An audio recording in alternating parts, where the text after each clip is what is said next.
Selamünaleyküm hürmetli vatandaşlar. Ben Hakan Kırımlı. Bugün Kırım Tatar tarihinin en yıltıravuk sayfelerinden olan Marif tarihimiz hakkında birkaç söz aytmak isteyeyim.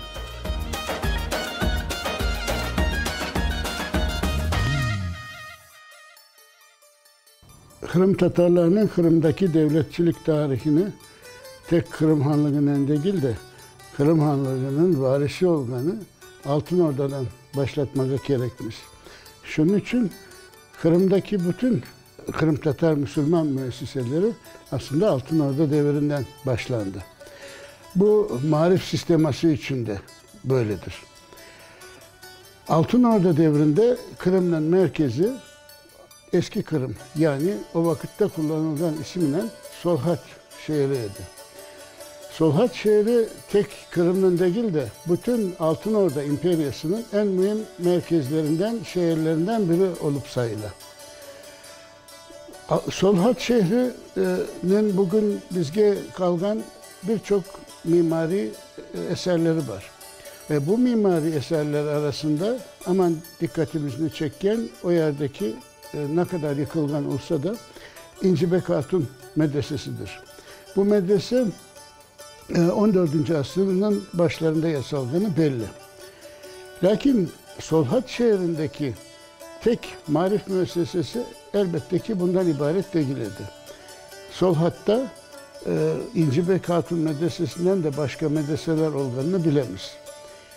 Belli Arap seyahatçisi İbn Battuta Kırım'da 14. asrının birinci yarısında kelgenedi ve Kırım'la o vakitte İslami yaktan pek ileri ketken mektepleri, medreseleri ve tekiyelerinin pek özken bir yer olarak tarif etti. İbn Battuta Solhat'ta da kelgenedi elbette ve o yerde onu belli Müslüman uleması, şeyhleri karşılagan edi. O bularını teferruatünen bizlerge nakil etti. Ve Kırım'da mekteplerinin, medreselerinin pek namlı olduğunu bizge anlatır. Altınordu devrinde Solhat'ın bu sıfatları ne vakit başlandı dersek, ben belirlesem 13. asrının sonlarından itibaren en azından Altınordu devrinde Kırım'da İslam marifi peyda olgandır ve osmege, terakki etmeye başlagandır. Çünkü bu vakitlerden beri ve hususen de 14. asırda ki Kırım'daki medreseler ve mektepler hakkında, anda özken ulemalar hakkında sonraki asırlarda da pek çok şeyler işitemiz. Bu anane 15. asırda da, yani Kırım Hanlığı teşekkül etken vakitte de elbette devam etti. Unutmayın, Kırım Hanlığı Altınordu'nun yerine geçmekten ziyade Altınordu'nun Kırım'daki devamı idi ve özünde her vakit böyle adlandıraydı. 15. asırda Kırım'da özken belli İslam müderrisi Seyyid Ahmet Kırımi tek Kırım'da değil de Osmanlı Devleti'nde de İslam ulemasında meşhur bir insan idi. Ve II. Mehmet, yani Fatih Sultan Mehmet Gede, Osmanlı padişahı, Kırım ulemasının bu eski devirlerdeki namı Cayragan idi. Hatta bu hususta çeşit anekdotlar vardır. Kırım Hanlığı Kırım'da teşekkül etken vaktinde hem Altınordu'dan kalgan marif müesseseleri devam etti, hem de Kırım Hanlığı'nın merkezi Solhat'tan, yani eski Kırım'dan Kırkyergi, bugün anılgan ismiyle Çufutkalegi, ama ondan sonra da Salaçık ve şimdiki Bahçesaray şehrine nakil olgandan son o yerde de yanı marif müesseseleri koterildi. Kırım Hanlığı'nın hiç şüphesiz en mühim yükseliş devirlerinden birisi 1. Menli Gerayhan devrindedir. Birinci Melih Gerayhan TAP Özü adından da Kırım'da medreseler ve mektepler açtı. Bunlardan elbette ki en mühimi Baksaray'da ya ki TAP doğru açsak Salacık'ta kurulan Zincirli Medrese'dir. Zincirli Medrese yüzyıllar devamında tek Kırım'da değil de Osmanlı İmperyası'nda da pek belliydi. Bu medreseler tek Bahçesaray'da kuruldu defa etme da elbette mümkün değil. Kırım'ın o vakitki belli şehirlerinde yani Kefe'de, Karasubazar'da, Kezler'de ve başka yerlerde de böyle medreseler açıldı, eskileri de devam etti. Ve aynı şekilde Kırım Hanlığı devamında aman aman Erköy'de yani belli bir nüfusu olan, ahalisi olan Erköy'de camilerinin yanında Müslüman mektepleri mutlak var idi. Ve bunlarda tek oğlanlar değil de kızlarının da oklarını bilemiz. Ya bu yerde neler okutulaydı, tahsil nasıl idi? Kırım Hanlığı bu yerde hem Altınordu'dan devre algan marif sistemasını devam ettirdi hem de hususen 16. asırın başlarından başlayıp Osmanlı Devleti'nden pek sıkı bağlanışa kırgeni için ve o zamanki İslam dünyasında Osmanlı Devleti pek çok cihetten organı gibi marif sahasında da en terakki etken bir devlet organından Osmanlı İmperyası'ndaki marif sisteminde ya Kırım'da taklit etti ya zaten anda mevcut olan sistemanen birleştirdi. Bu cihetten bakkanda Kırım'daki mektep ve medreselerde ne okutula desek, ben bellesem Osmanlı Devleti'nde okutulgan dersler Kırım'da da az mı çok mu aman aman aynı edi desek yanlış olmayacaktır. Mutlak klasik İslami ilimler okutulaydı, fıkıh, kelam gibi ve tamam aynı birbirine oşagan kitaplarla Arap ve Fars dili mutlak okutulaydı ve mutlak belli bir miktarda fenni dersler medreselerde okutulganını düşünebiliriz. Hiç olmadan da Hanlık devri için böyle. Kırım Hanlığı devam etken müddetçe Kırım'dan özken pek çok ulema Osmanlı Devleti'ne de gitti. Bunlar hakkında pek geniş bir literatüre bugün kolumuzda var. Pek çok müderrisler, pek çok hocalar, pek çok tekiye şeyhleri, tarikat şeyhleri ya Kırım'da ölçtüler, Osmanlı İmperyası'na gittiler ya Osmanlı İmperyası'nda tahsil alıp Kırım'a geldiler ve bunlar arasında hem Kırım'da hem Osmanlı İmperyası'nda belli olan sayısız isimler var. Bunlar hakkında sonki vakitlerde kimer ilmi teşkerrürler olsa da çok çok daha ziyadesini yapmak mümkün. İstanbul'daki bütün İslam alemine belli medreselerde okutkan birçok müderrislerinin Kırımi, Kefevi gibi lakaplar taşıyanı bunların zaten tamırlarına bizge açık anık görsetmekte. Bu şekilde İstanbul'daki birçok tarikat şeyhlerinin de gene Kırım tamırları olganını bilemeyiz. Edebi şahsiyetlerinin, şairlerinin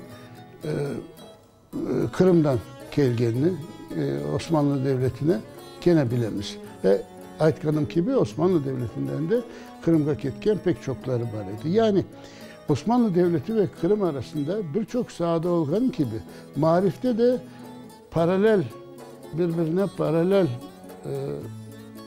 sistemalar olganını açsak yanlış olmayacak.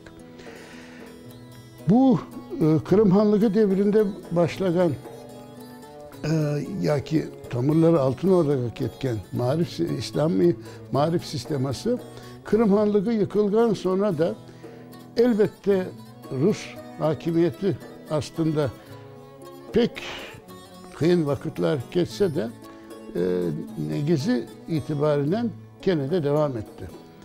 Kırım'da medreseler ne kadar eskisi vakıflarından mahrum kalsalar da başka Çarlık devrinin klasik baskılarına maruz kalsalar da pek çok Kırım şehirlerinde hatta Balabanca Kırım köylerinde özlerini devam ettirdiler. Yani Bolşevik devrine kadar Kırım'daki tek şehirlerde de değil köylerde de medreseler devam ettiğini bilemiz. Ve gene şehirlerde, kasabalarda ve köylerde mektepler de devam etti. Medreselerde neler okutulganı hakkında kolumuzda yetken yani Çarlık devrindeki kitaplardan, bizge malum olan kitaplardan aytkanım gibi bulanın Osmanlı İmperyası'nda medreselerde okutulgan klasik kitaplar olganını aytmamız mümkün. Elbette hususen Çarlık devrinde